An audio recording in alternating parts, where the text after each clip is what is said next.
This is the impeachment proceeding of the articles of impeachment filed by the House of Representatives. Sabale et al. Is done. That should not be a proper objection, Your Honor, please. As to the number 2, I think the good counsel mentioned that it is not part, this witness is not part of the articles of impeachment. Your Honor, please, I have been practicing for quite some time. I don't see that. Your Honor, may I allow to reply also? Can I finish? It's not a ground. And in fact, Your Honor, please, to settle the matter, this witness is listed in the pretrial order. The issue is settled. The issue is passé. No ground for objection. Let me proceed, Your Honor. Of course not, Your Honor. There were no rulings. Counsel in the for respondent is recognized Thank you, for Your a Honor. final rebuttal on this issue before the court will, before the chair will issue a ruling. Your Honor, there were no rulings on the pretrial order on exclusion of witnesses. We have a current petition with the Supreme Court questioning the very actions of the prosecution to allow the presentation of evidence that were not attached to the Saballa or Cabrera impeachment complaints would allow the House of Representatives and the prosecution to circumvent the very procedural abuse condemned in Stonehill versus Jokno and allow the violation of the respondent's constitutional rights as held in Duterte in the House of, versus the House of Representatives.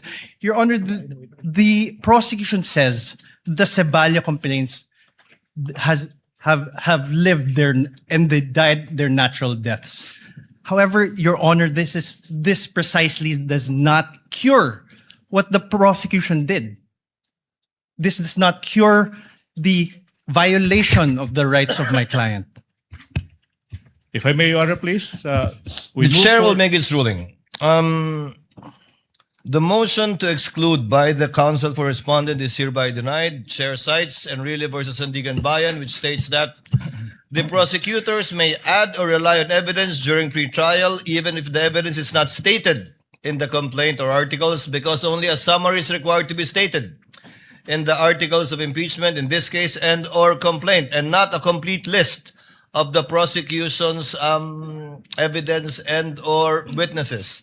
The court in general will not shackle the prosecution by limiting it to the evidence mentioned in the information and or the articles, especially when it is mentioned in the pretrial brief, not only order but brief of the counsel for prosecutors. But in relation to this witness, even if you will do cross, you can register your continuing objection, counsel for respondent.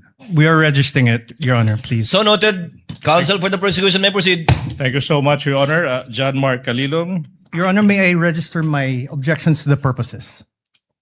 Your Honor, please, I think the purposes must be specified. What are your objections? On what Your Honor. grounds? May I be You may allowed? comment on the offer of the testimony of this witness for the record. Your Honor, for the purpose number 3, this is a conclusion of fact and law. For the fourth purpose, it is also a conclusion of fact and law. And the 8th purpose, it is a conclusion Mr. of fact and law. Mr. President, Counsel for President. respondent. Before we, yes, No, Senator Judge Cayetano. Yeah. Pia. I would just like the defense, when you say item number 3, can you repeat what it is? Because I'm trying to follow exactly what your objection is. So either you say it or he repeats it so we can follow. I was about to do that actually. Thank you. Item number 3 in the offer of this witness is that the NBI agent being presented is part of its cybercrime unit that investigated this this matter. That's what you're referring to as a conclusion of law, counsel? Sorry, Perhaps Your, number 4. number 4, Your Honor. Yes, not number 3. So number 4 and what else? Number 8, Your Honor. Number 8 on other threats other than the video mentioned in the press briefing. Yes. Yes, Your Honor. Correct, Your Would Honor. that be all? Yes, Your Honor. We will not Duly reply. noted. We will not reply to that, Your Honor, please. Yes, please. May I continue, Your Honor, please? You may continue to John present Mark. your first witness, counsel. Thank you so much, Mr. Calilong. Reminder, nakikinig yung taong bayan, pakilakasan ng boses. Okay? Okay. Mr. Witness, maaari bang sabihin mo ano yung pangalan, edad, and other personal circumstances. I am Senior Agent John Mark Calilung, a Filipino citizen, 31 years old, with office address at NBI Philinvest Cyber Zone Bay City, Macapagal Boulevard, Pasay City, sir. And Mr. Witness, reminder, you may answer in Filipino or Tagalog or Filipino or English, okay? Yes. Mr. Witness, what is your occupation, if any? Currently, nasa National Bureau of Investigation po ako. I'm an agent since 2021 and was recently assigned at Cyber Investigation and Assessment Center in April 2026. Okay, you said that you have been an agent of the NBI since 2021, pero you were recently assigned to the Cybercrime Investigation and Assessment Center of the NBI. Now, ano ba yung position mo before you were assigned to the Cybercrime Investigation and Assessment Center, kung meron man? In 2022, I was assigned at Digital Forensic Laboratory Division and in 2024 in Cybercrime Division, sir.